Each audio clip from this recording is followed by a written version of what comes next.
Welcome to this presentation of a new report by the White House entitled Donald J. Trump, the Buy American, Hire American President. Since the inauguration of President Donald J. Trump on January 20th, 2017, my mission as the director of the White House Office of Trade and Manufacturing Policy has been to help the greatest jobs president and trade negotiator in history rebuild America's manufacturing base. Over the past 4 years, this administration has lived by one beautiful phrase, made in the USA, and two simple rules, buy American, hire American. In this report, we'll take a tour of 5 critical dimensions of President Trump's Made in the USA strategy. These dimensions include buy American government procurement, a wide range of hire American actions, Trump trade negotiations and tariffs, the defense budget and military sales, and support for one of the oldest pieces of Buy American legislation, the Jones Act. Actions across these 5 Made in the USA dimensions have helped create thousands of new American jobs while increasing wages and the quality of life of blue-collar Americans. By strengthening our nation's defense industrial base, President Trump's Made in the USA strategy has also helped enhance our national security. As President Trump has said many times, economic security is national security. Let's begin our tour then with Buy American government procurement. Each year, the United States government spends more than $200 billion of taxpayer funds on projects such as roads, bridges, and building construction. Congress has passed numerous bills to ensure that when the government spends money on such procurement, the products be made in whole or in part in the USA. However, numerous loopholes have existed in these laws. Upon taking office, President Trump set out to enforce, strengthen, and expand our Buy American procurement policies. And to that end, he has signed at least 10 Buy American executive orders. For example, one such order, signed on April 18, 2017, makes it more difficult to grant waivers. A second, signed on January 31, 2019, increases the amount of United States steel required from 50% to 95%, even as that order extends Buy American's reach to cover federal financial assistance to the states and local governments. Several of the president's Buy American actions also target specific industries. If we've learned anything from the China virus pandemic, it is that the United States is critically dependent on foreign countries, particularly communist China, for our essential medicines, as well as for medical supplies such as masks and medical equipment like ventilators. President Trump's executive order of August 6, 2020 acts to bring this production back onshore. It requires government agencies like the Department of Defense, the Department of Veterans Affairs, and the Department of Health and Human Services to buy American when it comes to our essential medicines and the medical countermeasures we need to fight crises like the China virus pandemic. A May 1st, 2020 presidential order addresses a different set of offshoring risks. It prevents strategic opponents like communist China from selling bulk power equipment to the U.S. Such equipment might be compromised by Chinese malware or corrupted components, thereby putting our national electricity grid at risk. And Executive Order 13921, signed May 7, 2020, will be a boon to America's long-ignored commercial fishermen by opening up new markets, removing unnecessary regulations, cracking down on the unfair trade practices of countries like China, and streamlining the aquaculture permitting process.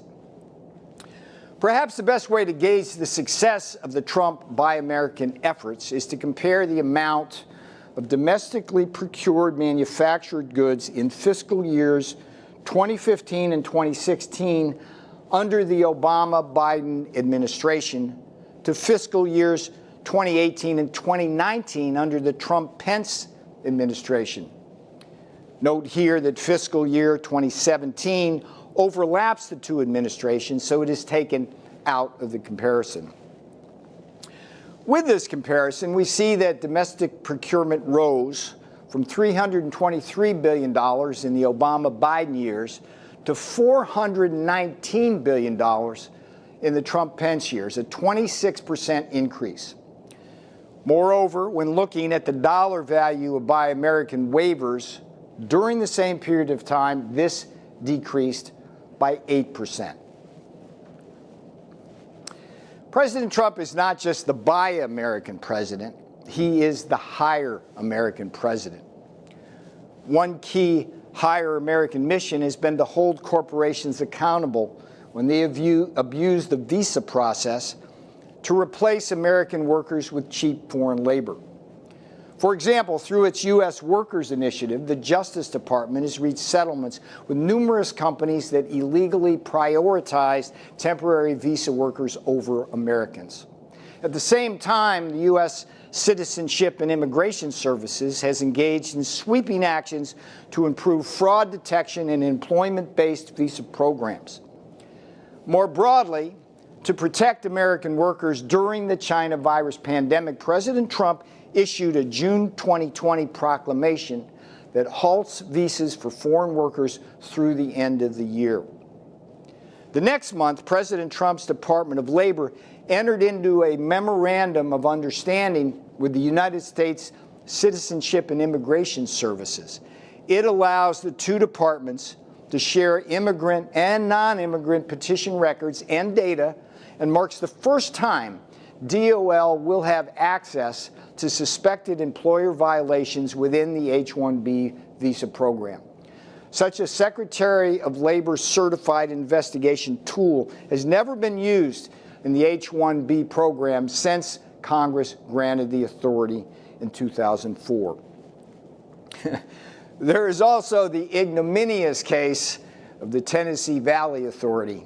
After TVA announced the layoff of more than 200 American workers and told them to prepare their foreign labor replacements, President Trump signed an executive order challenging that decision and quickly fired TVA Chairman James Thompson and board member Richard Howarth.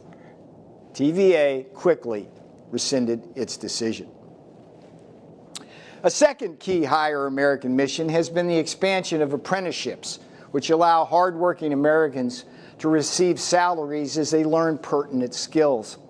Since President Trump signed a June 2017 executive order and made available $183 million in additional funding for apprenticeships, the Department of Labor has registered nearly 816,000 people entering apprenticeship programs.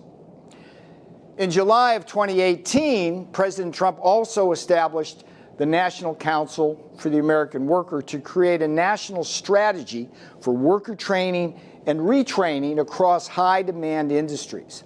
That same month, the Office of Economic Initiatives created the Pledge to American Workers, and to date, more than 440 companies and organizations have signed the pledge. This effort will create more than 16 million new education and training opportunities for American students and workers.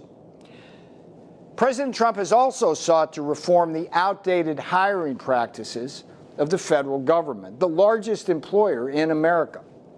Through a June 2020 executive order, President Trump has replaced an arbitrary, one-size-fits-all, degree-based hiring process of the federal government with more skills-based hiring. The result, a deeper pool of talented individuals to best serve our nation. President Trump has also gone to great lengths to help our military veterans seamlessly transition to the civilian labor force. On May 5th, 2017, President Trump signed the Hire Vets Act. It requires the Secretary of Labor to establish a program that recognizes and thereby incentivizes employer efforts to recruit, employ, and retain veterans. In the second official year of the program, the Department of Labor is preparing to award 675 employers this fall who have proven their commitment to veteran employment. On November 27, 2017, President Trump signed the Veteran Apprenticeship and Labor Opportunity Reform Act, the so-called VALOR Act. It streamlined the multi-state registration process for employers who offer apprenticeship programs to veterans certified by the VA. Veterans and employers can now more easily benefit from the use of GI Bill benefits while veterans pursue an apprenticeship. On May 9, 2018, President Trump also signed an executive order directing federal agencies to remove barriers to employment of military spouses and actively advertise and solicit applications from military spouses for posted and other agency positions. On August 13, 2018, President Trump signed the National Defense Authorization Act for fiscal year 2019. It required significant alterations to the Transition Assistance Program to improve employment outcomes for service members transitioning into the civilian workforce.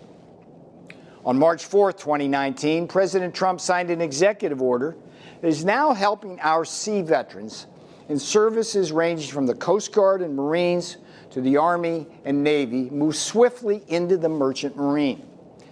This Merchant Mariner order provides financial assistance to cover costly fees associated with Merchant Mariner credentialing and licensing. It also enables veterans to apply their education and experience on military ships towards the Mariner credentialing curriculum, thereby removing costly barriers to entry that can range as high as $25,000. And on February 11, 2020, President Trump signed the Supporting Veterans in STEM Careers Act. It will make veterans eligible to participate in National Science Foundation programs, extending scholarship, fellowship, and grants programs to help veterans leverage their military experience and abilities in STEM fields. These types of executive actions highlight the Trump administration's commitment to our military veterans in ways that enhance both our economic and national security.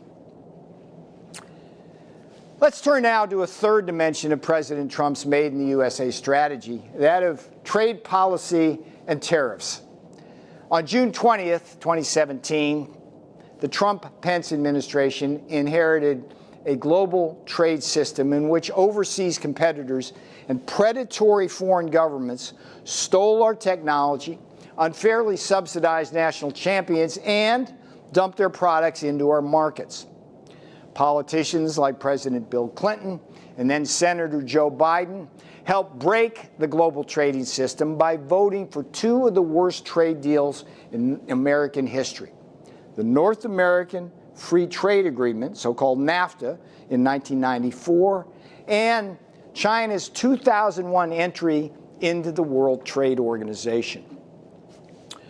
Over the course of the Bush, Cheney, and Obama-Biden administrations, America would lose over 70,000 factories and millions of manufacturing jobs to the NAFTA and China trade shocks. States like North Carolina, with their textile and furniture industries, got hit first and hard. Soon, the NAFTA and China shocks would ripple across the manufacturing heartland of America, from Minnesota, Wisconsin, and Michigan to Ohio, Pennsylvania, and beyond. In 2016, candidate Trump promised to fix this broken system, and his cumulative actions on trade represent one of his most important achievements in restoring and reshoring made in the USA manufacturing. On the trade policy front, President Trump has successfully renegotiated NAFTA, put into place a Phase 1 agreement with China, successfully renegotiated a horrific 2011 South Korean deal, signed a Japan deal, and withdrew from the Trans-Pacific Partnership. Let's look at these actions now one at a time.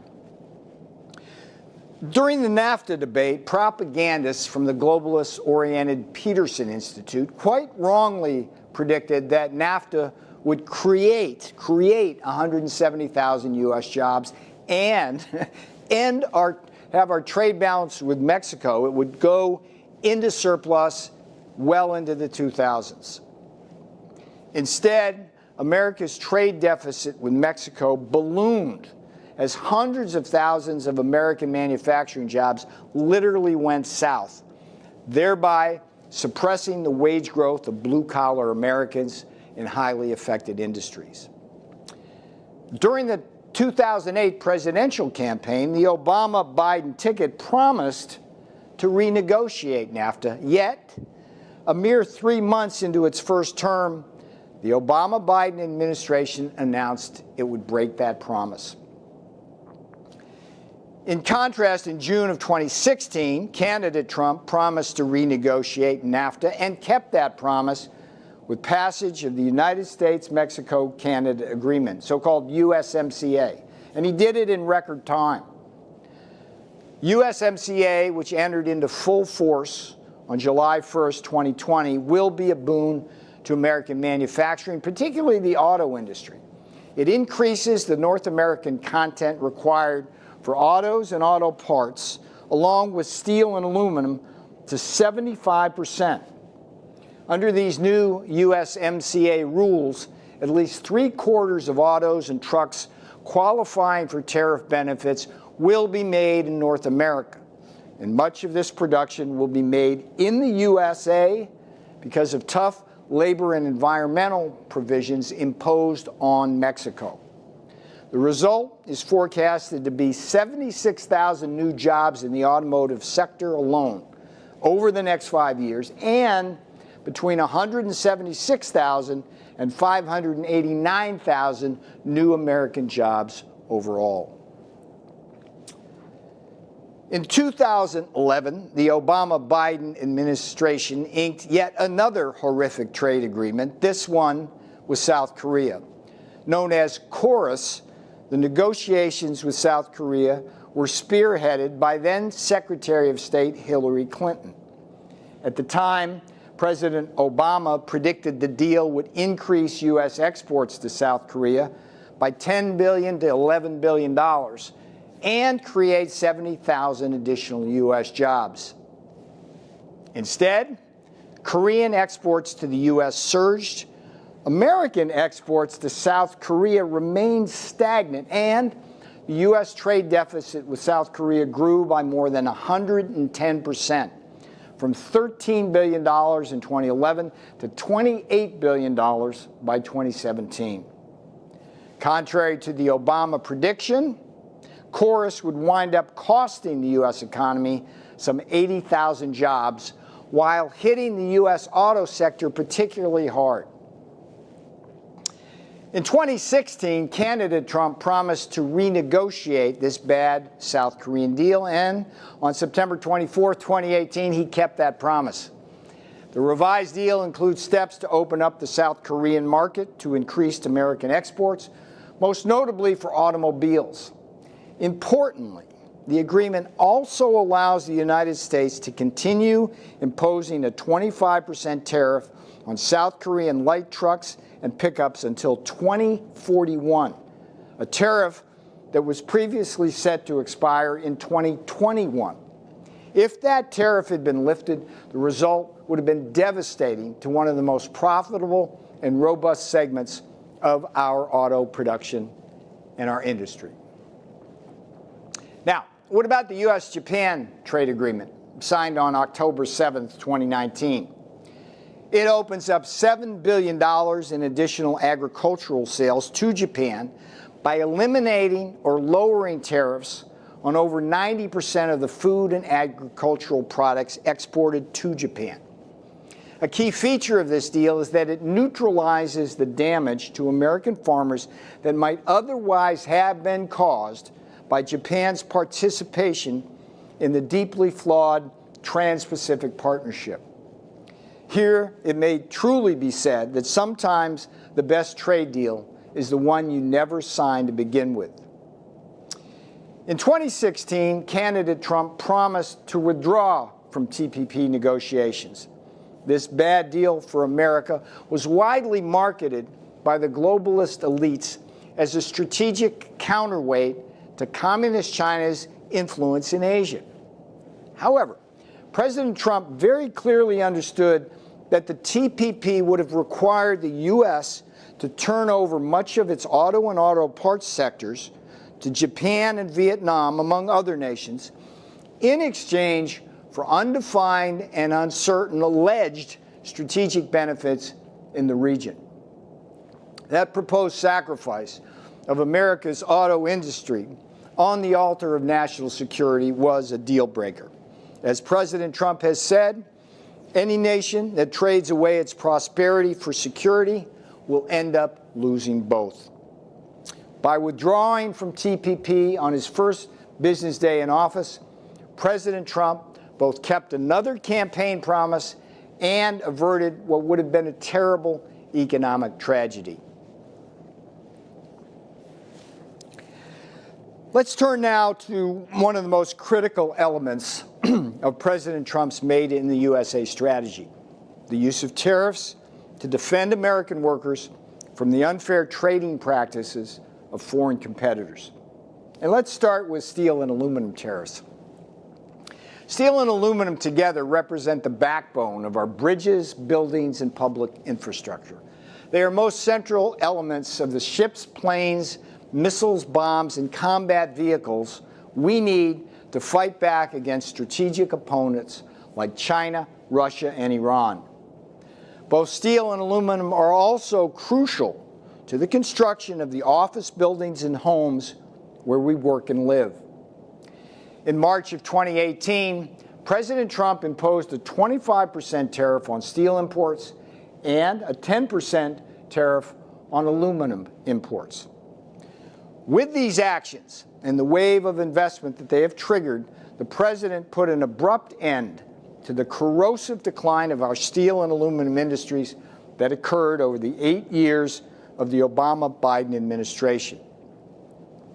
During this previous administration, steel imports as a percent of total U.S. consumption rose from 22.7% in 2009 to 30.1% in 2016. As of the end of 2019, that percentage had fallen to 24.5%. And through the first 6 months of 2020, we've gotten that down further to 21.8%. Similarly, America's reliance on imported aluminum rose significantly under the Obama-Biden administration. Just from 2015 to 2016, aluminum imports as a share of total U.S. consumption jumped from 41% to 53%. While this trend continued into 2017 as the Trump administration's Department of Commerce laid the legal groundwork to impose national security tariffs, the 2018 tariffs ultimately led to a significant drop in American import reliance for aluminum as well, from 59% in 2017 to 22% in 2019. It's not just that the president's tariffs have reduced job-killing imports in our steel and aluminum industries. These tariffs have also helped induce an unprecedented wave of new investment.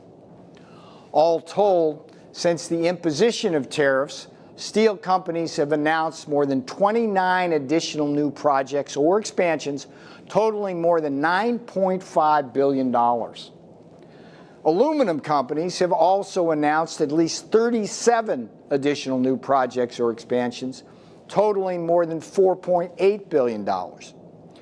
Collectively, these investments will directly create over 4,000 new good-paying jobs.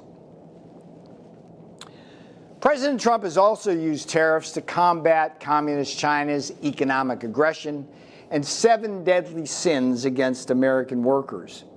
These sins range from cyber intrusions by Chinese government officials to steal American business secrets, intellectual property theft, and forced technology transfer, to the dumping of products below cost into our markets, the abuse of state-owned enterprises to bully American companies, and a long history of currency manipulation.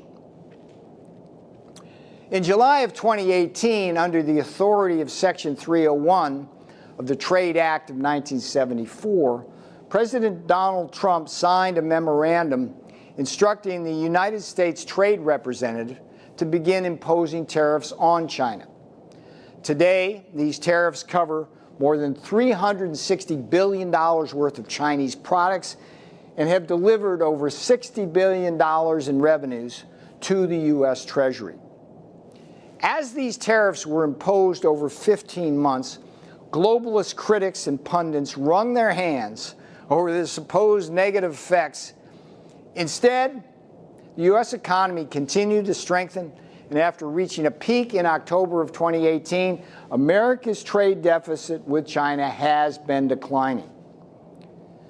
Under pressure from the Trump tariffs, Communist China also signed a Phase 1 trade deal on January 15, 2020. Besides agreeing to substantive structural changes in the areas of intellectual property theft, forced technology transfer, and currency manipulation, China agreed to significantly increase its purchases of American products and services by at least $200 billion. To date, China has made historic purchases of corn, soybeans, pork, beef, and chicken. Next, we turn to the President's use of Section 201 tariffs to protect the American solar and washing machine industries. From 2012 to 2016, Communist China significantly increased its illegal dumping of solar panels and modules into the U.S. market.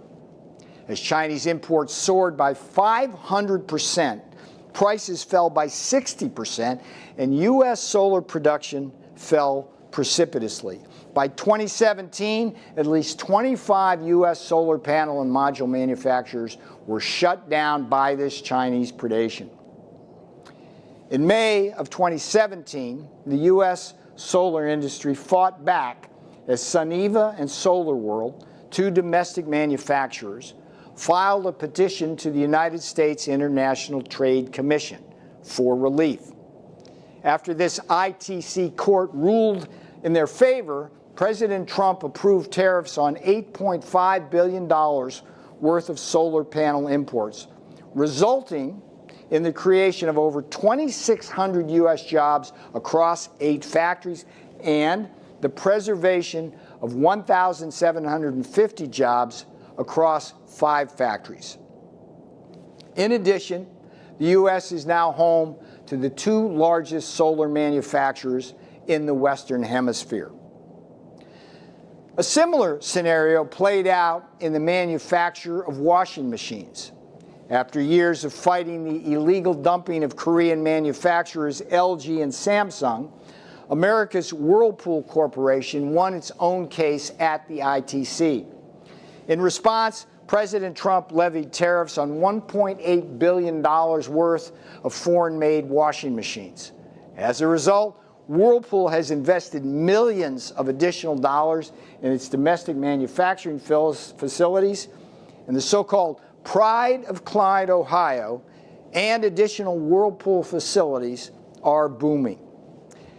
That the Trump tariffs are also highly effective at inducing new investment in America by foreign companies is underscored by this fact.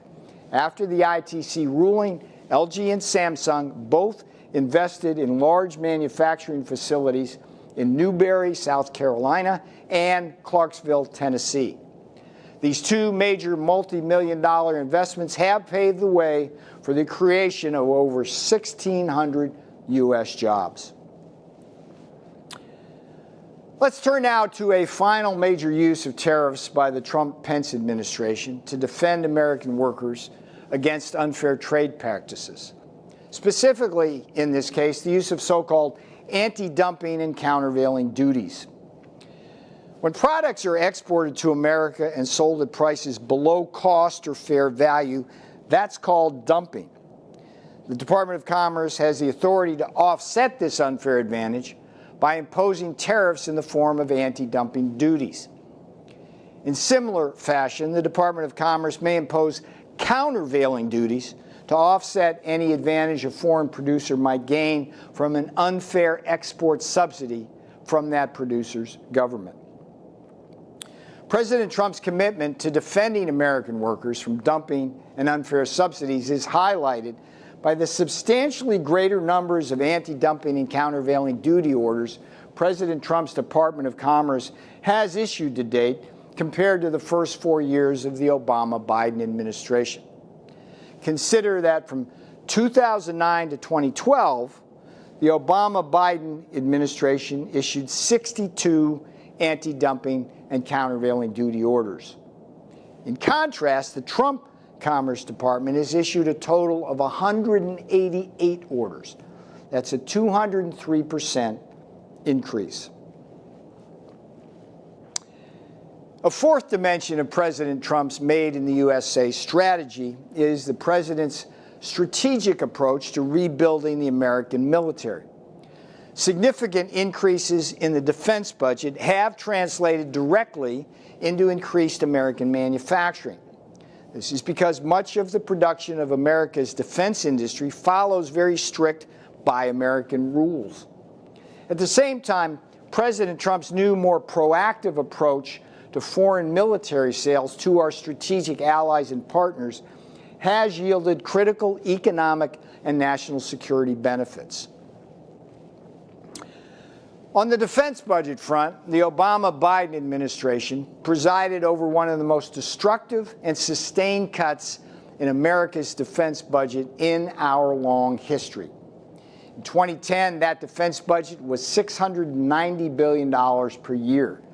By 2016, it had fallen 16% to $580 billion per year.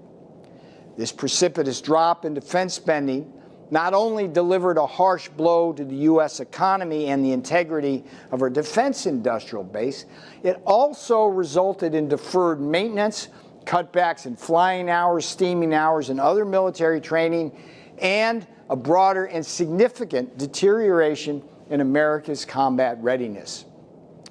From the day he took office, President Trump has led the effort to increase defense spending, and America's defense budget now tops more than $700 billion per year.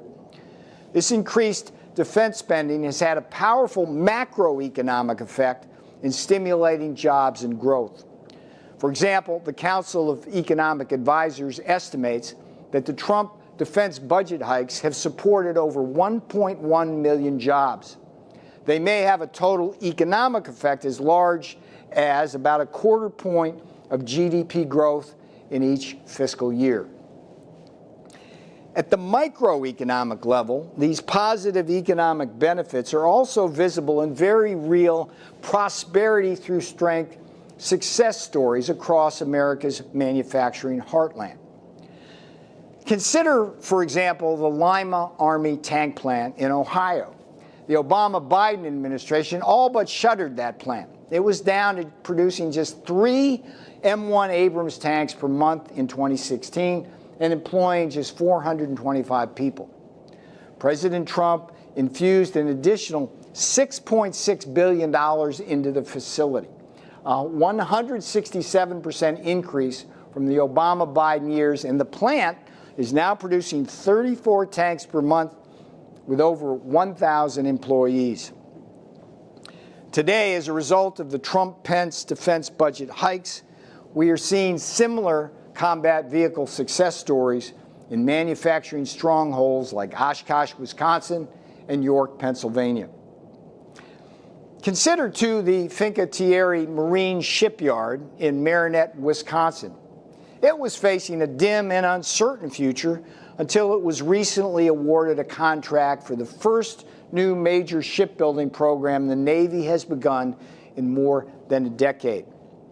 The Wisconsin shipyard will be building FFGX guided missile frigates and littoral combat ships for years to come, while supporting at least 15,000 new jobs. A similar success story has unfolded at the Philadelphia shipyard, which was down to a mere 80 employees at the end of the Obama-Biden administration. By working with the shipyard management and labor representatives, the Trump-Pence team was able to dramatically increase the amount of activity at the yard in both repair work and new ship construction. And the future of the Philly shipyard looks bright. The yard should be operating at full industrial capacity through at least 2024, while providing jobs to over 1,000 workers at the yard and thousands more across Pennsylvania and beyond. And thanks to President Trump's investment of nearly $20 billion, Bath Iron Works, Maine's leading shipbuilder with over 6,000 employees, is proudly building the new Zumwalt-class destroyers and Arleigh Burke-class destroyers. It's not just that the Trump-Pence administration has significantly increased construction of the many defense systems we need to protect America and its military forces from foreign adversaries. President Trump has also prioritized increased foreign military sales to our strategic allies and partners. This particular part of President Trump's Made in the USA strategy represents one of the purest expressions of his maxim that economic security is national security. On the economic security front, the sale of items like the M-1 Abrams tank, F-16 fighter jet, and THAAD missile defense system supports tens of thousands of manufacturing jobs and supply chains across America. Workers of all backgrounds benefit as these high-paying jobs span the spectrum from scientists, engineers, and software designers to welders, machinists, and electricians. On the national security front, every foreign military sale strengthens our alliances and partnerships while often reducing the need for American boots on the ground in foreign lands. At the same time, by sharing American technology, training, and equipment, we improve military interoperability across friendly nations and facilitate collaboration at the highest levels. This is happening in Europe, the Middle East, Asia, and elsewhere.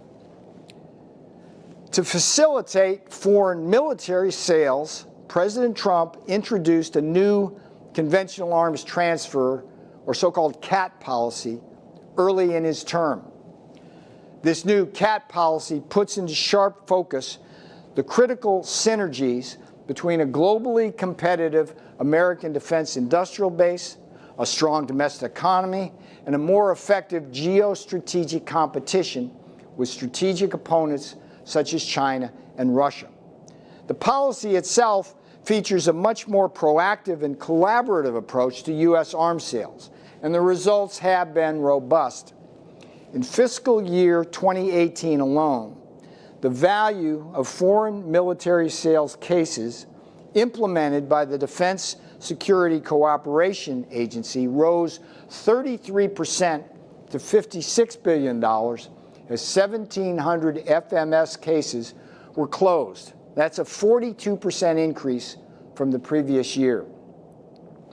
Over fiscal years 2018 and 2019, FMS totaled $111 billion. This represents a 38% increase over the last two complete fiscal years of the Obama-Biden administration and provides an incremental addition to America's workforce of more than 130,000 jobs. At a more granular level, the sale, for example, of F-16 fighter jets to countries like Bulgaria, Morocco, Slovakia, and Taiwan have helped support the opening of a new F-16 production line in Greenville, South Carolina, and the creation of more than 400 new good-paying jobs. Of course, what happens in Greenville with the F-16 won't stay in Greenville. F-16 production supports over 16,000 jobs across 41 states. Let's end this report with a brief discussion of one of America's oldest pieces of Buy American legislation, the Jones Act. Formerly known as the Merchant Marine Act of 1920, the Jones Act requires that any vessel transporting merchandise between 2 points in the United States be built, owned, and crewed by American citizens. The built part of the Jones Act helps ensure America has a robust domestic shipbuilding capability, which is a critical element of our defense industrial base. That Jones Act ships must also be crewed by Americans likewise helps ensure our nation has a merchant marine workforce sufficient to serve both our commercial and military needs. Here, it should be noted that merchant mariners represent a mission-critical component of U.S. military readiness. During times of conflict, our mariners transport military goods, such as tanks and helicopters, as well as troops, often in hostile waters and at great personal risk. In World War II alone, nearly 10,000 merchant mariners were killed by enemy fire and died at a rate of 1 in 26. That's a casualty rate higher than any other branch of the U.S. military. Their sacrifice and willingness to serve continue to play a vital role in America's defense. Unfortunately, as with so many of our domestic industries, American shipbuilders, as well as our merchant mariners, have been under siege for decades from unfair foreign competition. Countries such as China, South Korea, and Japan rely on cheap labor, unfair subsidies, state-backed loans, or a potent and predatory combination of all of these mercantilist tools. Communist China, in particular, provides extreme subsidies precisely because shipbuilding is critical to national security. The sector is an integral part of the Chinese Communist Party's Made in China 2025 strategic plan to dominate the global economy. A recent report by the Center for Strategic and International Studies estimates the Chinese government provided over $130 billion in shipping and shipbuilding subsidies between 2010 and 2018. This communist nation and strategic opponent of America now controls the world's second largest commercial fleet by gross tons and constructs a third of the world's ships. In contrast, prior to the Trump-Pence administration, American shipbuilding was in a steep decline, as evident in the decrease in shipbuilding jobs from 178,000 in 1980 to 131,000 in 2016. During the 8 years of the Obama-Biden administration, the number of U.S. flagged ships dropped 22%, from 217 in 2009 to a low of 169 at the beginning of the Trump-Pence administration, while gross tonnage fell 13% from 7.7 million to 6.7 million.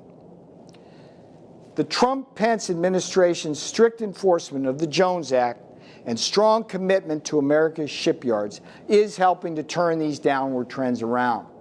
The number of ships in the U.S. flagged fleet has increased nearly 10% from the Obama-Biden low of 169 ships to 184 ships today, while tonnage has increased to 7.3 million.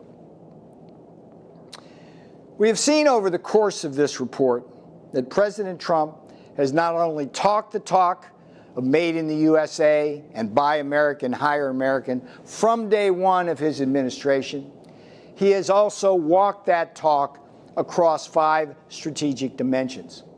The result has been a long overdue renaissance in American manufacturing and a significant strengthening of America's defense industrial base. Economic security is indeed national security.